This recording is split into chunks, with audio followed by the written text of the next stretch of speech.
히브리서 3장 1절입니다.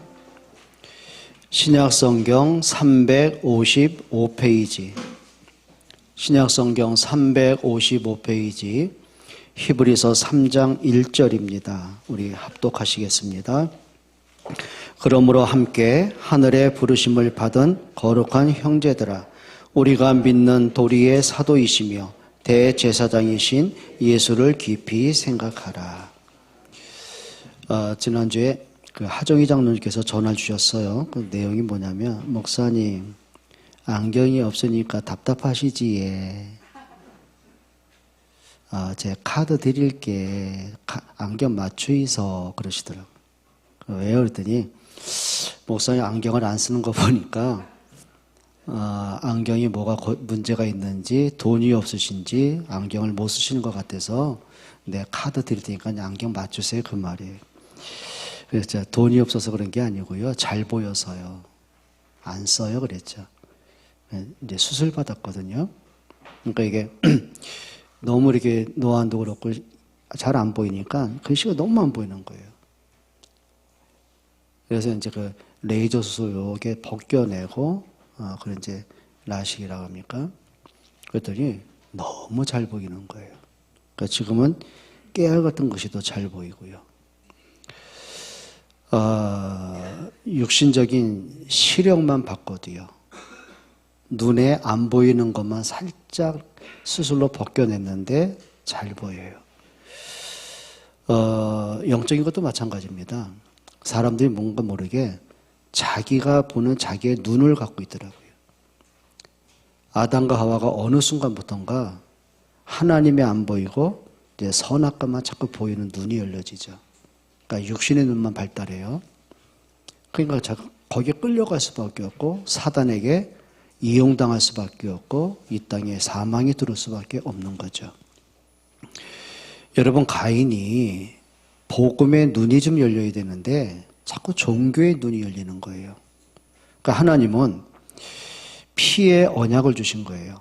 여자의 후손, 창세기 3장 21절에는 가죽옷. 그 말은 뭐죠? 하나님이 사람의 몸으로 이 땅에 오셔서는 가죽옷. 그러니까 성경에 뭐라고 했냐면은 여호와께서 아담과 하와를 위하여 가죽옷을 지어 입히시니라. 그 말은 뭐예요? 네가 하나님을 떠나서 영적 사망이 왔고 원죄로 인하여서 멸망이 왔고 사단에게 속은 결과로 운명에 빠져 살아가게 되는데 이 문제 해결할 수 없다. 그래서 내가 여자의 우선 그리스도를 보내서 이렇게 피 흘려 죽게 할 것이다 라고 약속을 하신 거죠. 그럼 그때부터 피의 예배를 드려야 돼요. 근데 가인은 뭐냐면 굳이 내가 없는 양 없는데 굳이 복잡하게 불편하게, 그러니까 자기의 편리에 따라 자기의 생각대로 고집대로 그냥 내가 그 농사꾼이니까 가진 걸로 그냥 알아서 정성껏 최선을 다해서. 근데 정성껏 최선을 다했는데 하나님이 안 받으세요.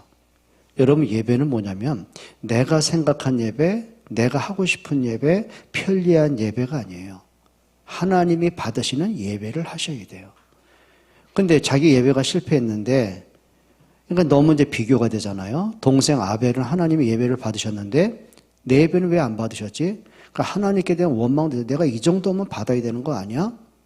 원망과 불신앙이 막 솟구쳐 올라오죠. 그리고 동생을 보니까 자꾸 비교가 되고 열등감이 되죠. 그게 이제 시기로, 미움으로, 증오심으로 결국은 동생을 죽이는 이런 문제까지 오는 거예요. 그러니까 종교의 눈을 갖고 있다 보니까 뭔가 자꾸 나하고 안 맞을 때 있잖아요. 그러면 이제 고집대로 가는 거죠. 생각에 끌려가는 거죠. 그 눈을 빨리 바꿔야 됩니다. 여러분, 사울왕이 하나님 은혜로 왕 됐잖아요. 그럼 이제 언약적인 관점에서 이제 왕자리 봐야 되죠. 농사꾼인 나를 왜 이 왕자리에 앉게 하셨을까? 하나님의 계획은 뭘까? 그럼 내가 이 위치에서 어떤 일을 이루고 갈까? 그럼 자기도 감당 못한 골리앗 장군이 왔을 때는요, 국가적인 위기잖아요. 근데 어린 다윗이 여호와의 이름으로 골리앗을 꺾어내고는 문제 끝낸 거예요. 그럼 이제 봐야죠. 하나님이 저 아이를 통해 어떤 일을 이루어 가실까? 내가 왕인 나는 어떻게 저 아이와 연합해서 하나님의 의를 이룰까? 그게 바로 보는 거죠. 근데 사울은 어떻게 보냐면 너무 위기의식으로 보는 거예요.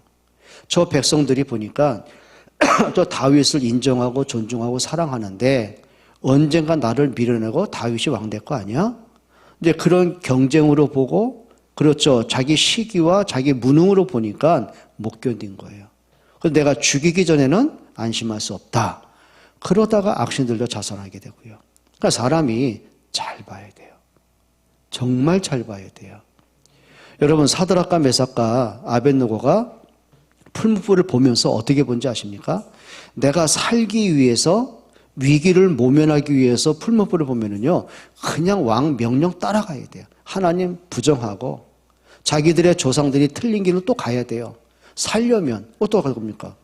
위기를 모면하려면 어떡합니까? 왕의 명령 거역하면 안 되잖아요. 그러니까 하나님 부정하고 금신상을 섬겨야 되는 거예요. 근데 그들이 뭔지 아십니까? 역사의 바른 눈을 봤어요.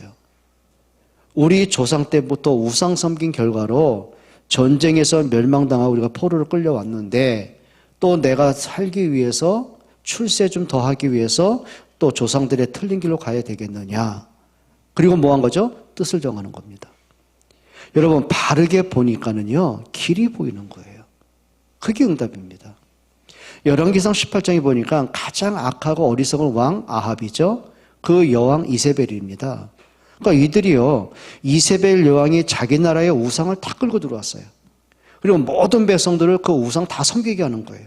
하나님을 부정시키는 거죠. 그리고 하나님을 믿는 선지자들을 다 잡아 죽이는 거예요. 그때 오바다가 그냥 성공의 눈으로, 출세의 눈으로, 그렇죠, 간신배의 눈으로 보면은요, 왕의 비위를 맞춰야 돼요. 그리고 왕의 정책을 따라가야 되고 앞장서서 선제를 다 잡아 죽여야, 그래야 출세할 수 있는 거예요. 근데 뭘로 보냐면은요, 이 시대에 하나님 나를 이런 국내 대신으로 나를 앉히셨는데 하나님 내게 원하신 게 뭘까? 그러니까 하나님 앞에서 역사를 보고, 하나님 앞에서 문제를 보고, 하나님 앞에서 내 역할을 보는 거예요. 그때요, 생명건 결단합니다. 이 오바다가요, 선지자 100명을 50명씩 굴에 따로 숨겨요. 그리고 3년 반 동안 그들을 섬긴 거예요. 여러분, 우리가 뭘로 보냐가 참 중요한 겁니다. 여러분, 초대교회 성도들이요, 그냥 예수 부정하면 편안해요. 자기들 유대인들은 동질감이 있고 협동심이 있고 서로가 서로를 돕는 이런 단결심이 있단 말이에요. 그러면 이들이 먹고 살려면, 직장 다니고 출세하고 자식들 가르치려면 뭐 해야 됩니까? 예수 핍박하는데 같이 동조를 해야 되는 거예요. 근데 이들의 입에서 오직 그리스도가 고백이 되어지는 거예요. 그러니 유대사회에서 매장되고 출교를 당하고, 그리고 사자배배되고 십자가에 못 박혀 죽게 되고, 이 죽음을 당하는 순교의 문제가 오는데요. 근데 그들은요, 이겁니다. 오직 예수. 그게 고집일까요? 아니에요. 육신의 눈이 아니라 영적인 눈으로 바로 보니까 믿음의 선택, 믿음의 방향을 바로 맞춰가는 거예요. 그게 응답입니다. 여러분, 바울이요, 처음에 어떻게 봤냐면은 예수를요, 단순하게 봤어요. 종교적으로 보고 율법으로 보는 거예요. 그리고 조상 때 봤던 전통적인 의식의 눈으로 보는 거죠. 그러니까 예수를 보니까는요, 가만두면 안 되겠어요, 저거. 아니, 안식일도 일하죠. 병자 고치죠. 안식일날 말씀 전하죠. 안식일 범했어요. 또 예수님 말씀하세요. 저 성전을 허물어라. 내가 3일 만에 짓겠다. 근데 성경에 그 다음에 해석이 나오죠. 보이는 육신적인 건물이 아니고요, 예수님 당신의 몸, 성전된 몸을 말씀하신 거예요. 인자가 십자가에 못 박혀 죽은 지 3일 만에 부활할 거야, 이걸 말씀하셨는데, 종교적인 눈으로 보니까 예수 말씀이 나하고 전혀 안 맞는 거죠. 참남하다 이렇게 나왔어요. 그러니까 뭐라고 하냐면 성전 모독죄로 나온 거예요. 율법을 어겼어요. 율법의 완성이신 그리스도를 봤다면, 그래, 하나님이 우리에게 율법을 주신 목적은 하나다. 지켜서 구원받은 사람이 없기 때문에 하나님 내가 죄인인 걸 깨닫게 하시는구나. 그래서 예수님이 율법의 완성으로 십자가의 죽음으로 모든 문제 끝내셨구나. 이 복음의 눈으로 본 게 아니고요, 율법으로 보니까 예수를 정죄하고 판단하고 십자가에 못 박아 죽여버린 거예요. 예수를 말씀으로 봐야 되는 거거든요. 뭘로 본지 아십니까? 전통과 종교로 보는 거예요. 예수님이 이렇게 말씀하십니다. 나를 본 자는 아버지를 보았고 나와 아버지는 하나다. 예수님이 하나님의 사람으로 오신 분 아니십니까? 근데 이들이 종교를 보니까 그 말을 그냥 막 신성을 모독해, 그리고 예수님을 십자가에 못 박아 죽여버린 거예요. 그러니까 종교의 눈, 율법의 눈, 세상적인 기준으로 보니까, 또 세상적인 기준으로 보니까 뭐가 보입니까? 좀 빈민촌 출신 주제에, 천황계거, 목수의 아들 주제에, 니까지 게 감히 이렇게 본 거예요. 단 한 명도 복음으로 본 사람이 없다는 거죠. 그랬던 바울이요, 어느 날 다메섹에서 부활하신 예수 만나고요, 보는 관점과 기준이 싹 바뀌었어요.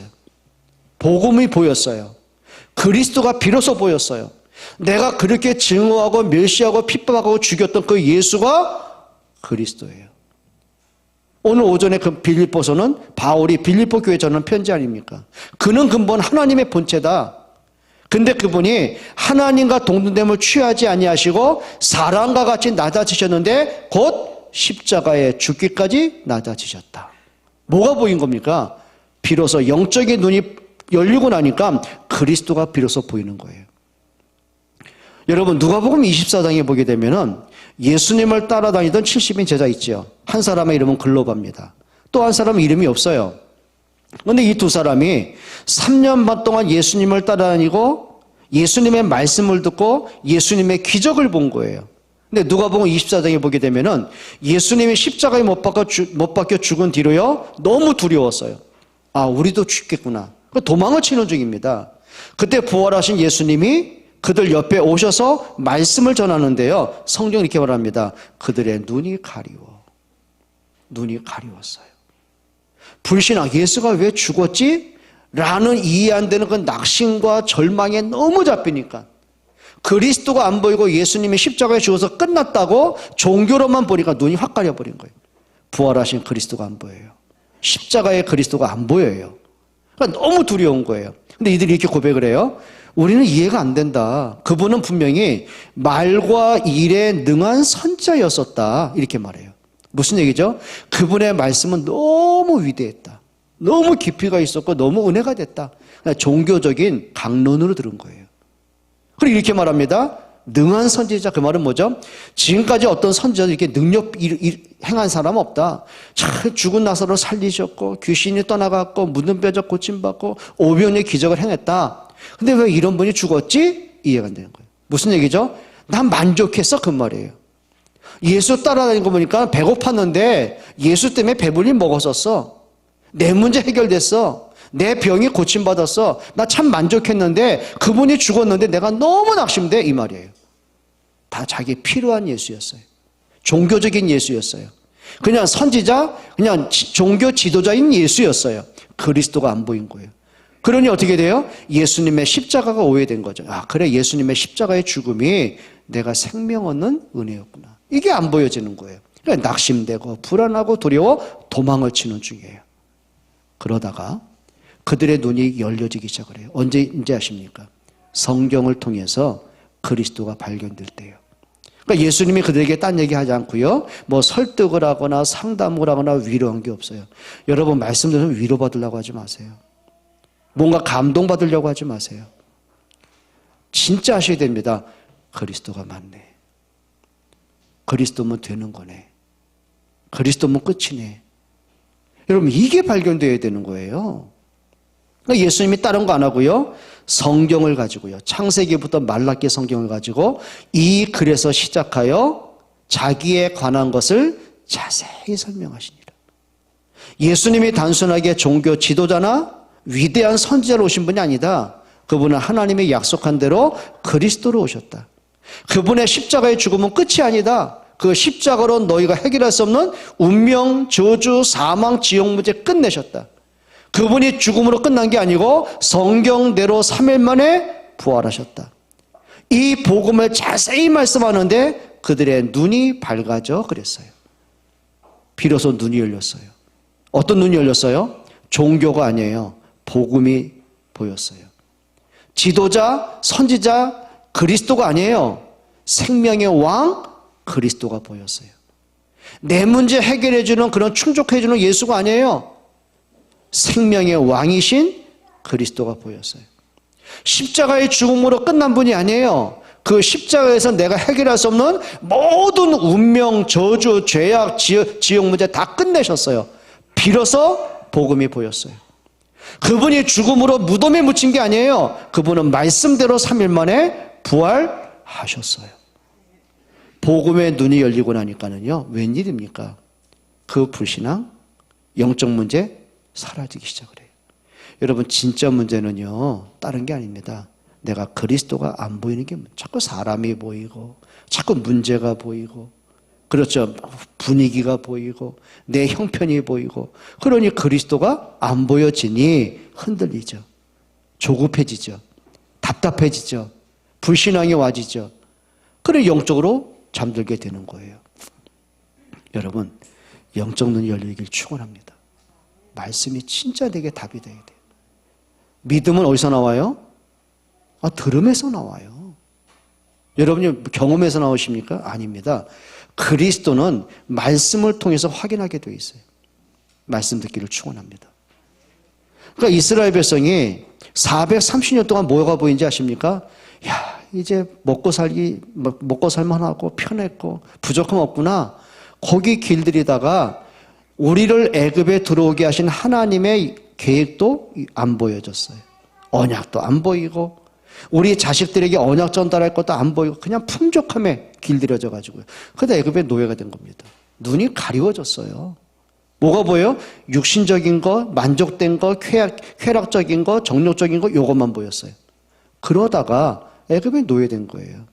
여러분, 우리 마찬가지거든요. 언제 우리가 내 영적 문제의 노예가 되고 사람이 상처의 노예가 되고 과거의 노예가 되고 막 인간관계에 있던 노예가 돼서 허우적거리고 상처받고 또 넘어지고 언제 그런지 아십니까? 언제 내가 돈의 노예가 되고 언제 그런지 아십니까? 복음하고 멀어지니까는요. 이제 세상 기준으로 살아가야 되잖아요. 안 보이는 걸 어떡합니까? 자, 그러다가 이들이 비로소 모세를 통해서요. 말씀을 듣는 중에 놓쳤던 피 언약을 회복하죠. 6월절 양의 피 바른 그날에 애굽에서 나왔어요. 진짜를 봐야죠.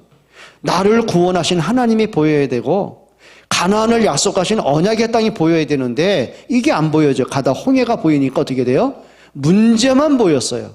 나를 구원하신 하나님도 안 보이고 피 언약의 그리스도의 십자가의 언약도 안 보이고 가나안 땅 들어갈 이유도 안 보이고 아무것도 안 보여요. 그냥 홍해 문제만 보였어요. 그러니까 딱 생각이 어떻게 가요? 멈췄어요. 죽었다. 우린 못 건넌다. 이제 죽었다. 사는 길은 하나다. 애굽으로 다시 돌아가자. 잘못 보면 그렇게 되는 거예요. 그러니까 틀린 길로 자꾸 가요, 이게. 그러다 모세를 통해 비로소 또 봅니다. 가만히 있어라. 오늘 너희를 하나님이 어떻게 구원하는가 잘 봐라. 오늘 너희가 여호와께서 너를 위해 싸울 것이다. 그때야 비로소 그들에게요 하나님의 능력이 보여져요. 근데 가다가 또 안 보여요. 배고파 또 소리 지르고 목말라 소리 지르고. 그러니까 육신적인 것 때문에요 영적인 것을 다 무너뜨려요. 여러분, 복음으로 살아가길 축원합니다. 말씀 따라가기를 축원합니다. 문제 속에 하나님의 계획을 보기를 축원합니다. 여러분, 뭘 보나에 따라서요 인생이 달라집니다. 사도행전 3장에 보니까는요 베드로와 요한이 성전에 기도하러 올라가다가 날 때부터 안진병이, 나이는 40세입니다. 날마다 성전문에 앉아 있는데 예배하는 관계 없고요. 그냥 종교인들 이용해서 밥 먹고 사는 사람이에요. 구걸하기 위해서. 예전 같으면 베드로와 요한의 눈에 보였던 사람이 불쌍한 사람. 동전 있으면 하나 던져주고 나도 선행을 했어라고 스스로 위로받고 갈 사람. 그걸로 끝날 사람이거든요. 근데 그날따라 언약 잡은 전도의 방향 맞춘 베드로와 요한이 성전에 기도를 올라가다가 늘 보던 안진뱅인데 그날따라 다르게 보였어요. 운명에 갇힌 자가 보였어요. 사망에 잡힌 자가 보였어요. 사단에게 잡힌 자가 보였어요. 복음이 아니면 살 수 없는 갈급한 자가 보였어요. 그때 베드로는 이렇게 말합니다. 우리를 봐. 그래서 성경이 뭐라냐면 안진뱅이가 무엇을 얻어 먹을까 하고 바라봤어요. 역시 보는 게 뭐예요? 자기 기준대로 봐요. 보통 사람 같은 그냥 고개 숙이고 있으면 동전 하나 던져주고 휙 갈 사람들인데 보라고 하니까 얼마나 큰 돈 주려고 기대하고 봤어요. 늘 이런 식이라 이게. 근데 베드로가 엉뚱한 얘기하죠. 우리는 은과금이 없다. 내게 있는 건 너에게 준다. 나사렛 예수 그리스도의 이름으로 걸으라. 근데 이상하죠. 다른 거 안 했어요. 생명의 왕 그리스도가 선포됐어요. 비로소 안진뱅이 마음속에 그렇게 원하는 게 뭡니까? 늘 돈 먹고 사는 거 이렇게 비참하게 살던 인생이요. 그날따라 그리스도가 들려졌어요. 그게 운명 끝나는 시간표입니다. 그래서 성경에 뭐라고 나오냐면요. 그가 발과 발목에 뭘 얻어요? 힘을 얻고 성전에 뛰어들어가 기뻐 뛰며 하나님을 찬양하고 그 이후로 이 안진뱅이 한 사람 때문에 수많은 사람이 예수를 믿게 되어져요. 여러분, 우리에게 뭐가 보이냐가 참 중요합니다. 그리스도 보이십니까? 정말 보이십니까? 내가 어떤 힘든 일이 벌었고 현실 문제 부딪힐 때 모든 문제 해결이신 그리스도가 보여지십니까? 정말 보여지십니까? 여러분이 무슨 사람하고 부딪히고 갈등이 생길 때 나와 함께하는 십자가에서 모든 문제 그거 끝내시고 부활하신 그리스도가 보여지십니까? 또 내 영적 문제, 과거 생각의 상처에 또 잡혔을 때 정말 지금도 살아서 나와 함께 하시는 그리스도가 보여지십니까? 그 히브리서 11장 이렇게 말합니다. 믿음의 주여 온전케 하는 그리스도 바라보라. 한번 옆분에게 인사가 마칠까요? 그리스도 바라봅시다. 기도하겠습니다. 하나님 감사합니다.